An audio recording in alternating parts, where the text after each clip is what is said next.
Hello viewers, I welcome you all to the new video. The new video begins with Sarah and her husband Jean swim in the sea while on vacation, kissing and caressing one another. They return home to a wintry Paris where Sarah works as a radio presenter. Jean, a former professional rugby player with a present record, is an absent father to his mixed-race teenage son Marcus, who lives in the custody of Jean's mother Nellie in the Bellevue of Vitry. One day Sarah glimpses her estranged ex-boyfriend Francois on the street, flooding her with emotions. Francois, who was also once a close friend to Jean, is opening a sports agency to recruit young rugby players and contacts Jean to work with him as a talent scout. The re-entrance of Francois into their lives threatens the relationship Sarah and Jean have had for 10 years. Despite society's conviction that love is everlasting, a relationship is in fact a fragile thing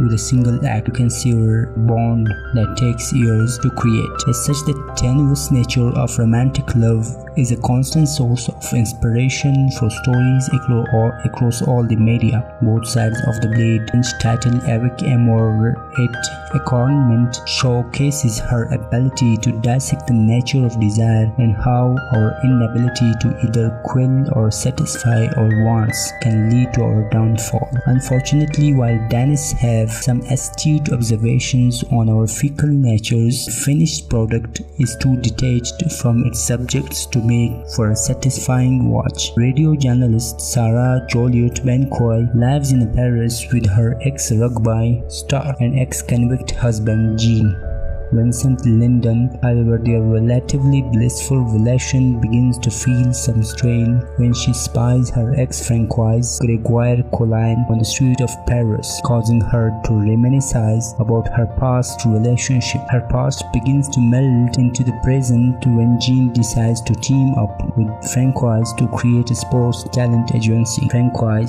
takes no time before trying to win back Sarah. Soon, she must choose between the stability of her current relationship and the passion she felt for her previous lover. It is a simple story. Janice does not add much need to it, other than a subplot about a Jean's son Marcus is a Perica. From a previous marriage, Marcus is living with his grandmother in the Persian suburb of Vitry and trying to decide between continuing his high school or going to vacation school. It is a decent thematic counterpart to Sarah trying to figure out what path she wants to follow in life. However, she feels super fabulous as a Marcus' choice is more clear-cut and his subplot ends with no actual resolution. The arguments prove the highlights of both sides of the blade, bolstered by some phenomenal performances from Binoki London. In particular, Binoki is a fearless, effortless portraying a woman who is duplicitous and uncaring without being completely unsympathetic. London portrays Jean as a man who knows his life is on the verge of falling apart while still